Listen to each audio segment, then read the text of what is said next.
Dangerous reports out of Ravenna. We can now confirm shots were fired at the end of the Ravenna-Kent Roosevelt game. 19 Data journalist Jeff Slauson joins us now with the new body cam video. We talked about this all last year. Fights around football games, increased security. This year, it unfortunately seems like these incidents are returning. Now, I did reach out to both Ravenna schools and to Kent's Teddy Roosevelt School. That was the opponent in this game.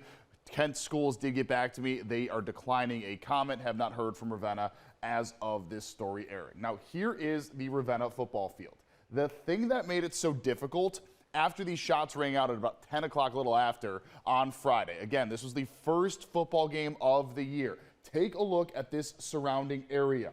What we have here, a bunch of areas that are covered in woods. Now, when most of the officers got the call, they were hanging out in this parking lot over here. That's where the team buses were. That's where a lot of the fans were. That's where the cops were basically situated. The thing is, they heard, did not see, heard those shots. So they had to really span out, and that's what ultimately led to a somewhat chaotic scene. We're going to be showing you as part of the body cam video from the officers that were there and were responding. Now, there was no 911 call because officers, again, were on scene.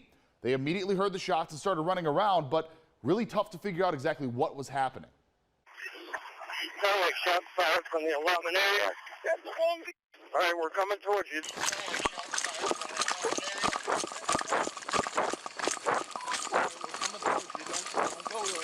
Listen, did anybody see anybody running? Okay, you didn't see anybody with a gun up in there or anything like that? No. Okay. No. We just saw you running that way. Yeah. That was. So we're not going to go any All farther right. than right. Listen, load up your buses as soon as you can. Yep. We got to get going.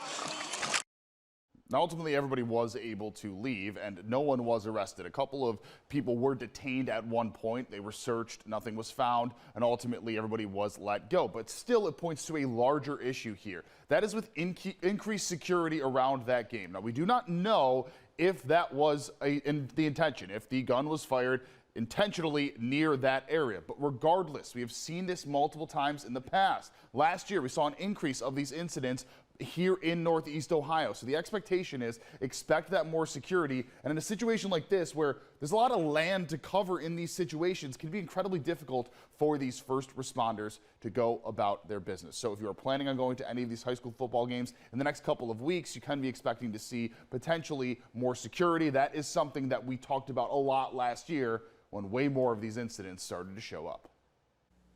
New tonight, a grand jury just indicting a driver who was running from police and crashed into and killed an innocent driver, along with injuring several others. This is Jamon Whitaker II.